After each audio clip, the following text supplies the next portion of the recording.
Welcome to Backstage with Richard Ridge, where I sit with some of the theater's best and brightest, just chatting it up. This time I'm at the New School, sitting with one of our greatest actresses, with an illustrious career spanning over 58 years, working with everyone from Ethel Merman to Al Pacino. She's still going strong at 86, recently receiving a Tony Award nomination for her performance as Alexandra in the play The Velocity of Autumn. Please welcome Academy Award winner, Miss Estelle Parsons. Old age is one big game of surprise. I will douse myself. I will set myself on fire. I will bring the marshmallows. I am keeping a better house than most college students, and no one is threatening to lock them away. Except you do have jars of flammable liquid at every entrance and exit. There are some really primal instincts in children, and one of them is if you think your mother is lying on the ground in agony, unable to call for help, you kind of want to do something about it. I understand that. Fight the instinct. Well, welcome. Thank you for doing this today. Sure. Well, I want to talk about, Wow. I want to talk about your most recent critically acclaimed and Tony-nominated performance of Alexandra in Eric Kobel's play, The Velocity of Autumn. Thank you. Opposite Stephen Spinella. What originally attracted you to the project, Estelle? My agent sent it to me. They said, you don't want to do this, but Molly Smith has written you a letter. I said, well, I ought to at least read it out of respect for Molly, which I have great respect for her.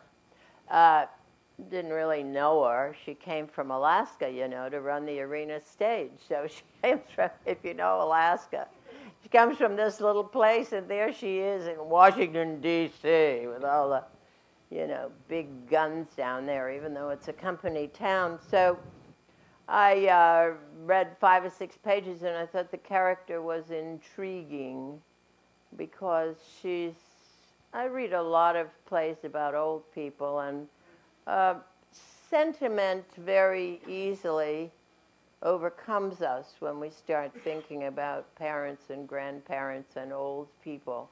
They seem to reside in this other land. So this seemed to be a person who was get up and go no matter what, even though she is 79 in the play.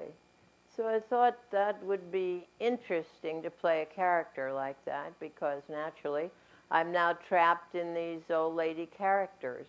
Not all together. I mean, I was in Nice Work, which was just so much fun. Only 10 minutes work at the end of the musical, so that was good. But, you know, wonderful costume, full of life, probably, I don't know, 50s, 60s.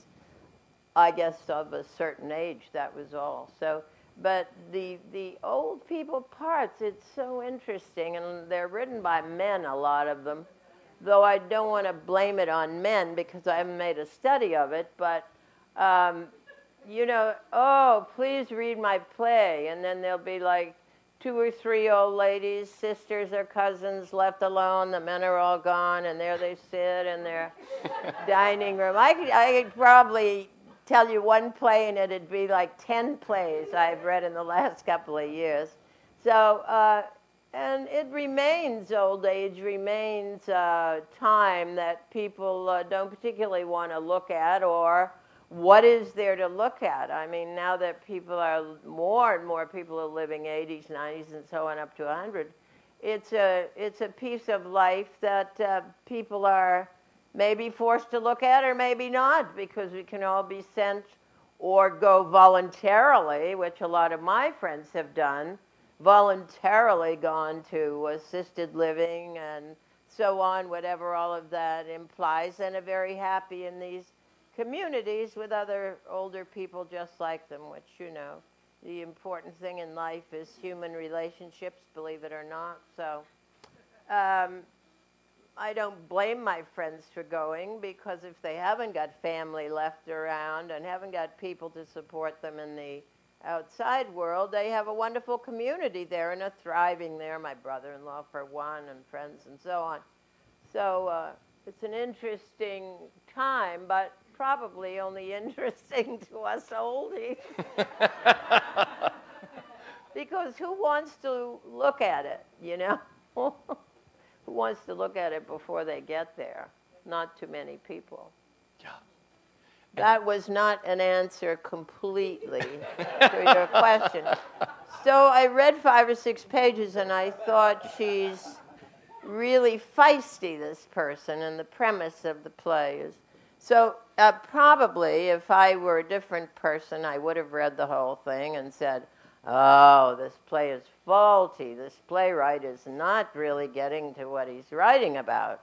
You know, things like that. But I didn't say that. I just said, okay, I'll do a reading of it. And I did, and it's very exciting for me as an actor because it starts up here. It's not a play that you go out and you sort of warm yourself up, warm the audience up, get to know each other. It starts here, and if you don't start there, you're cooked. I mean, that's my opinion. I don't know who is going to try it or has tried it. I certainly never started to try. I never tried it starting, you know, from square one. I always started way up there, and that always startles everybody. How does she start way up there? But that's what the play requires, you know. So. Were you saddened that the run was cut short? Everyone who saw, I told you I saw the show 3 times, and I know a lot of people here saw the show too and loved it. So crazy. Yeah. Was I sorry it was cut sad, short? Yeah, I mean. No, I had hoped that it wouldn't come in because I thought it would kill me, that show. Yeah. And I had hoped that it wouldn't come in. Though we were sold out all the time in Washington, most shows don't get in. And I had hoped, and I think Stephen would have been happy too. We both would have been quite happy if it hadn't come in. It was very hard for us. It was not Molly's long suit to do a 2-character play, which really required in-depth acting and a lot of directorial help. And she's a wonderful stager, but her gifts sort of, she probably wouldn't agree with this, but her gifts kind of go, and I have the greatest respect for her because she has gifts, boy. If I had a problem, I would go to her in a minute. But her gift was not drawing out of 2 kind of acting styles, their depths. That's not one of her gifts. Yeah. And, you know, if you don't have the gift, that is not a gift you can develop. You know, like I've only had 2 great directors in my life, for me, Stephen Porter and Arthur Penn. And it's a gift, you know. So you leave your 9-to-5 job and you get a job in the chorus of Ethel Merman's Happy Hunting. How much fun? What was it like working with Ethel Merman? Because she's an idol of yours. She's incredible. Of course. I mean, there were 3 women who were $1 million on the hoof, they call them, because if you could snag one of them for a musical, or not a musical, you were home free. One was Ethel Merman, one was Mary Martin, and one was Molly Goldberg. And they were like what now, you know, they were called stars in those days, but now they would be superstars. Yeah. I remember at Christmas time we were all called by Bob Downing, the stage manager, and Paul Libben, who now runs, you know. Drew Champson and Circle Square, yeah. He was on that show. Another guy who died, Ward Baker, who had a big career. Sure. We were all just starting out on that show. We all see each other and weep every once in a while when one of us opens in something. But at Christmas time, we got this call, come down, you know, from wherever our dressing rooms were, because Ethel had Christmas presents for us. So we lined up outside her dressing room, and she stood at the door to her dressing room with the dresser, and the dresser handed her a wrapped-up box, and she would hand it to us and shake hands or a kiss on the cheek in it.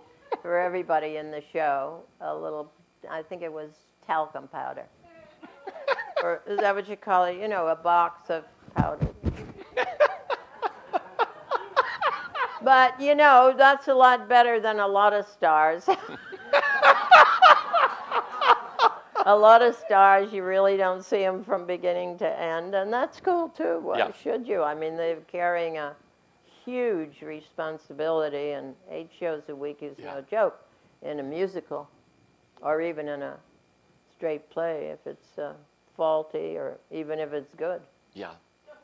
Well, after you did a few musicals, I think it was in like 1962, you moved from musicals to drama with William Hanley's Mrs. Dally Has a Lover. Yeah. That you did at the Cherry Lane.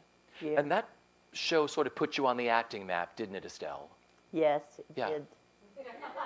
But before that, I did, you know, Happy Hunting was a flop, Whoop Up was a flop, Beg, Borrow, or Steal was a flop. And I was standing up there, I had twin girls that I was the sole support of. But I was standing up there singing one day, and I thought, why am I spending my life doing this? And George Firth said, well, go downtown, because they're doing Threepenny Opera. If you're looking for good material, go downtown. So I went downtown. And I did Threepenny Opera. I did Jerry Herman's first review. And then I was doing Threepenny up in Woodstock, and I did My Fair Lady up in Woodstock. And then this Mrs. Dally Has a Lover had, I think, 2 people in rehearsal, and they both got fired. They couldn't find someone to do it. It was a tragicomic, which is what I excel at as a gift, so I have it. And so I read it because I was working through these 3 agents, which you could do at that time in musicals you didn't really have. Now it's really tough because people have to sign with somebody before they even get started, but we could kind of play the field a little bit, and because agents all handle different people, they're close to different producers. At least they were then. I don't know who's close to who anymore, gosh. But so I got this call that they'd had these people in and nobody could do it. So I came down and from Woodstock and auditioned for them, and they hired me. It was a woman who was 39. I think someone told me I was 34 at the time. I thought I was 32, but but in any case, I thought, this is a leap. How can I play someone who's 39? Wasn't that funny? But that was my first show, and it was interesting because I made $32 a week. It was myself and Bobby Drivas. He, I think he died of AIDS when that began to start happening. And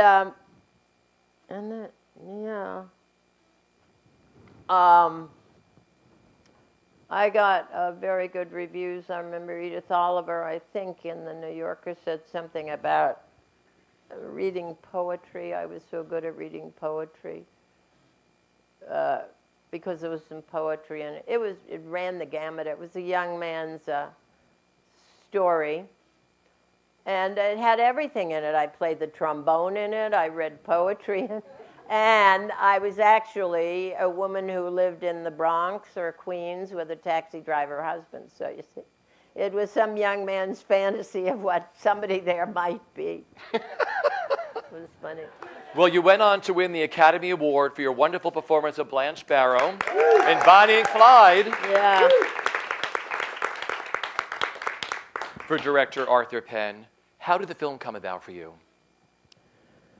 Well, I was doing that summer up there in Stockbridge, and I had sublet my apartment. I was on my way to San Francisco to be in a rep company with John Hancock. And I had always wanted to be in a rep company, and they never seemed to want me. I tried to get with the Living Theater downtown. They didn't want me. Tried to get with Ellis Rab and the Phoenix, and they didn't want me.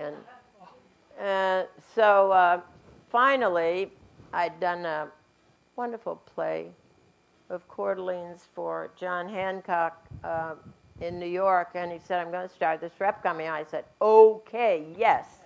So my kids, we were all moving to San Francisco, and I was going to be this summer in Stockbridge, and then we were going to So Arthur said, I've got this movie script, I'd like you to look at it. I said, I don't do movies, number one. And number two, I'm moving to San Francisco for this rep company. So I have no interest in movies. I never did, and I had turned down a few before then. But then I got a call that the money disappeared and there would be no rep company. So there I was with my mother's old steamer trunk and my two kids, and my apartment sublet, so it was kind of weird. But anyway, so I said to Arthur, well, I'll take a look at that script because my future fell apart. And I started reading it. I thought, oh, God, why doesn't he get Madeline Sherwood? Why do I want to do this thing? And then as I read and read, I thought, whoa, this part is getting to be really, really important in this movie. So, and I would do anything, you know, with him anywhere anyway, because, and I would have, because I had such an important, you know, experience, professional experience, and learning experience, and I was so crazy about this way of rehearsing. So that was why I did it. Ah, damn it! You almost got us killed! What did I do wrong? I thought you'd be happy if I got shot!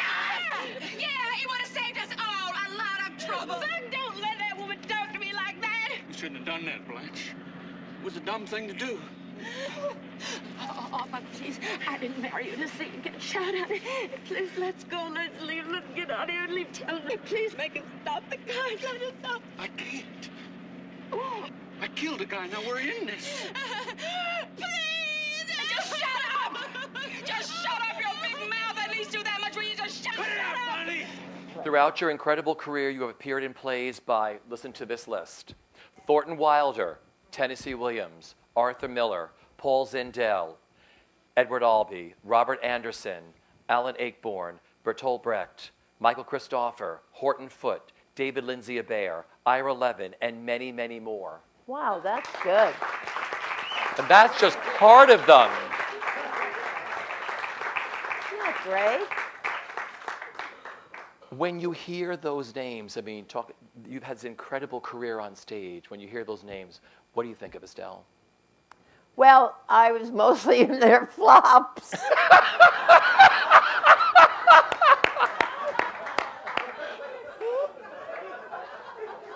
But Tony nominated for most of them. You talk about that's very funny. I know, but it's true.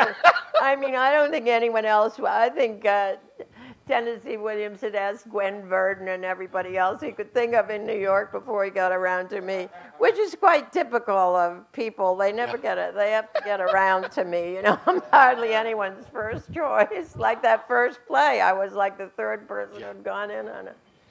But that play, I think everybody, but I thought it's Tennessee Williams, what the heck, I'm going to go do it. And I had to buy my way out of another play to do it, too, which I spent a lot of my life spending all my money buying my way out of plays because I'd get a better job. To do something else. But Edwards, I did Malcolm on Broadway, which is one of probably his major flop. But then I got to do Who's Afraid of Virginia Woolf, but I did that up in Buffalo. I didn't do it in New York. Well, I want to talk about some of these. Working with Lottie Lenya in the Three Penny Opera. What was that experience like? That was so groundbreaking and different. Yeah, that was great. What that was whole she like? production was great because she was a major part of getting that production on, and she knew how to do it. Everybody else who tries to put that on, they just don't get it. Yeah. So that was really major to work with her. She was wonderful. We shared a dressing room. I was hired to do the tour, but the tour was not a tour really. It was San Francisco and L.A. and Scott Merrill, who played the original Macheath, and Anna Sten, who was an old movie star, was going to play Jenny, and she just couldn't. She couldn't cut it. I don't know why. She kept flying around, and I don't know what happened, but then Lenya sort of came in to save it. So that was a great experience. We shared a dressing room. And let's talk about Roseanne. I remember reading a quote where you said the set of Roseanne was closer to stage than film. Was it because you were working with people like Laurie Metcalf and John Goodman? What did you mean by that? Well, we started Monday with a script, and we rehearsed it all week, and then we did it in, what did we have, 2 or 3 cameras, and an audience on Fridays. So, you know, that's the same thing you do in the theater. You have more time, but it's the same process. Yeah. So it was that. I mean, it didn't have really anything to do with any of the actors. It was just, at that time, I don't know, maybe they still do it. I guess they do. I guess I've done other shows that way. But that was the process. You go in Monday, you get a script, you read it, they rewrite it. You go back in Tuesday, you're kind of learning it. They rewrite it again. And that goes on the whole week. And then you actually are up there going through the whole thing, true, scene by scene, not all at once. And you have an audience there. So. Well, at 80 years old, you step into the role of Violet Weston, matriarch of the dysfunctional Weston clan, and Tracy Letts, August Osage County. For me and many, one of the finest stage performances I have ever seen, hands down, as I sit in front of you. Wow. What were you thinking taking that on? Oh, crazy. I think I was 82, wasn't I? I double-checked 4 times. 80? Well, I thought I was too old to work. And Laurie and Rondi said, Yeah. You've got to do this. I said, you've got to be kidding. I can't play that part. I mean, I didn't relate to that part at all, but I'd seen it. And then someone said, well, you used to be on Broadway. I gave up Broadway. As I told you, I gave up Broadway a long time ago because it's not interesting. But so they said, you know, you used to work on Broadway. Why not give it another go? I had a few choices then, too. I was supposed to go out with this musical that I was working on, a Brecht thing again. And I didn't want to go. I hated the music director, and the director had promised, everybody in the cast hated the music director, and the director had promised that music director would not go on tour. So then I got word the music director was going to go on tour. So then I thought, so then they talked to me about August, and I thought, well, it'll get me out of this tour I don't want to do. So it did. So instead you did a 3.5-hour play. But it was very hard because I had seen her do it. Yeah. And so I you know, you have to, when you replace somebody else, you have to learn the lines and jump up and do it. And the rest of the cast has been playing it for a year. Oh. So it's kind of crazy because you haven't a clue why you're doing anything. Yeah. You know, just my nightmare, right? To go into a play, I hadn't a clue what I was doing or why, and I never really did, ever. I just learned the lines, and I got up there, and I moved to my spaces. You see, by the time I was 80, I was able to do it. Oh. God.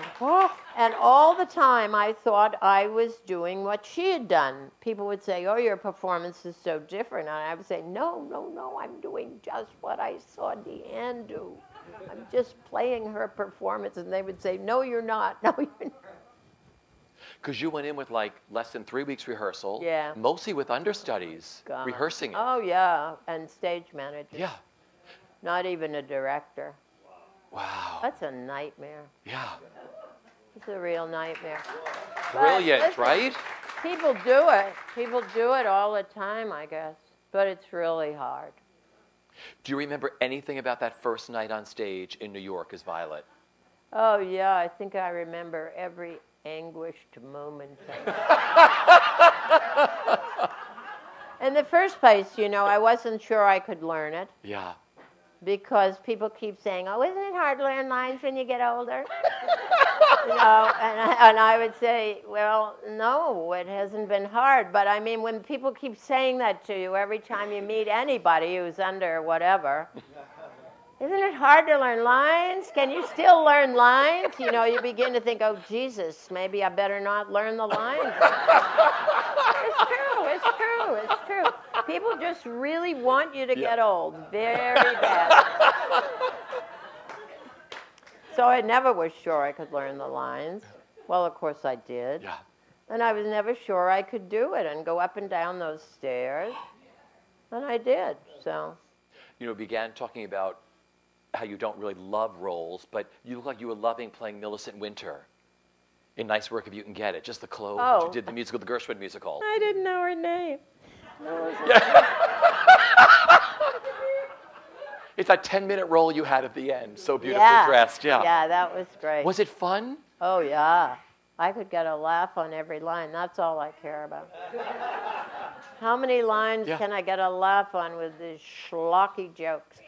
And I've gotten so I think every joke is schlocky. It's funny because in Velocity of Autumn, too, I thought these jokes are so old, nobody will laugh. Yeah. And then they laugh all the more. I love it. I love to get laughs. But I love that you said you came to the theater like at intermission to get your Nobody cared when I came. It was the funniest experience. The stage manager never spoke to me. Well, when are you going to come in, Estelle? Going to come at the intermission or like? Nobody cared. And once I was really late. Yeah. And I thought, before I get to the end of this block, I'm going to hear from the stage manager. So I'm there with my cell phone out. She didn't even know I wasn't there. Imagine that. That was an uncanny experience. Oh. So you would just go and get ready and then make your cue and go on? Yeah. And I began to think it's so amazing how we do that. We go to the stage and everybody just assumes you're there and you're going to go out when it's time. And this all of a sudden seemed to me a very weird thing. What are you the proudest of personally and professionally? Pride is a sin where I come from. Yeah. I like that.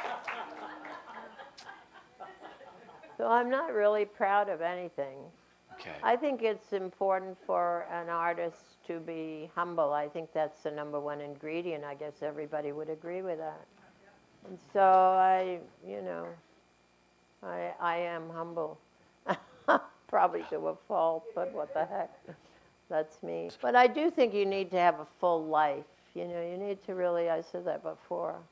But you only have to offer in your acting what you've experienced in your life in a way.